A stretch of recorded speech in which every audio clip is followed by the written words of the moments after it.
नमस्कार, मी जयंत कानेटकर. अहिल्या किर्लोस्कर तुम्हीच आहात ना? हो, मीच Ahilyadevi Kirloskar. I am sorry ma'am, पण तुमचं काहीतरी कन्फ्युजन झालं आहे. हा पॅलेस मी पुढचे 5 दिवस माझ्या लग्नासाठी बुक केलं आहे.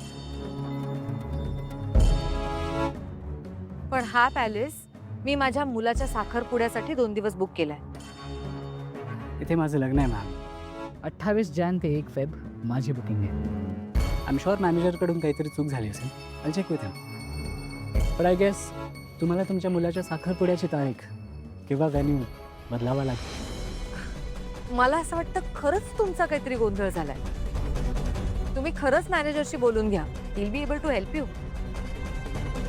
I can understand ma'am. पण समजा ह्यापेक्षाही मोठा, ह्यापेक्षाही सुंदर, ह्यापेक्षाही ग्रँड जर व्हॅन्यू तुम्हाला मिळालं तर म्हणजे त्याचं बुकिंग मी पर्सनली तुमच्यासाठी करेन. मी तुम्हाला बेटर ऑफर देते. तुम्ही डेस्टिनेशन वेडिंग का नाही करत? म्हणजे यू चूज एनी डेस्टिनेशन, कितीही दिवस, सगळा खर्च किर्लोस्कर करतील. France, Italy, Russia even. माझ्या फॅमिलीला हा व्हॅन्यू आवडलेला आहे. आणि मला माझ्या मुलासाठी हा व्हेन्यू आवडलाय.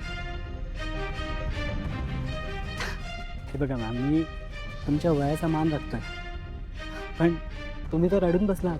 तेच, तुम्ही माझ्या मुलाच्या वयाचे आहात म्हणूनच मी इतक्या चांगलेपणाने आणि प्रेमाने समजावून सांगते.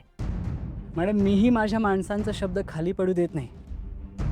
हा पॅलेस मी माझ्या होणाऱ्या बायकोसाठी बुक केला आहे. तिची खरंच खूप इच्छा आहे की आमचं लग्न इथेच व्हावं. आणि मॅम, आता जग इकडचं तिकडे जरी झालं तरी मी जान्हवीची इच्छा मोडणार नाही. चांगली गोष्ट आहे की तुम्ही तुमच्या बायकोसाठी इतकं करताय. Ma'am, with all due respect, मी तुम्हाला रिक्वेस्ट करतो, प्लीज बॅक आउट व्हा. इतर कुठलाही इव्हेंट किंवा दुसरं काहीही असतं तरी मी तुम्हाला हा पॅलेस हसत हसत दिला असता. पण हा माझा मुलगा किर्लोस्कर ग्रुप ऑफ कंपनीजचा CEO आदित्य किर्लोस्करचा साखरपुडा आहे. साखरपुडा होणार तर याच व्हेन्यूवर होणार. ऑलरेडी आमंत्रण गेली आहेत, सगळं ठरलंय. सॉरी, मी बॅकआउट नाही करू शकत. माझी डेस्टिनेशन वेडिंगची ऑफर अजूनही आहे. ती मला मान्य नाही आहे मॅम. मग माझा नाईलाज. हे बघा मॅम, मला तुमच्यासोबत वाद घालायचा नाही. मला फक्त माझ्या जान्हवीची इच्छा पूर्ण करायची. त्यामुळे once again I really request you, please ही बुकिंग कॅन्सल करा.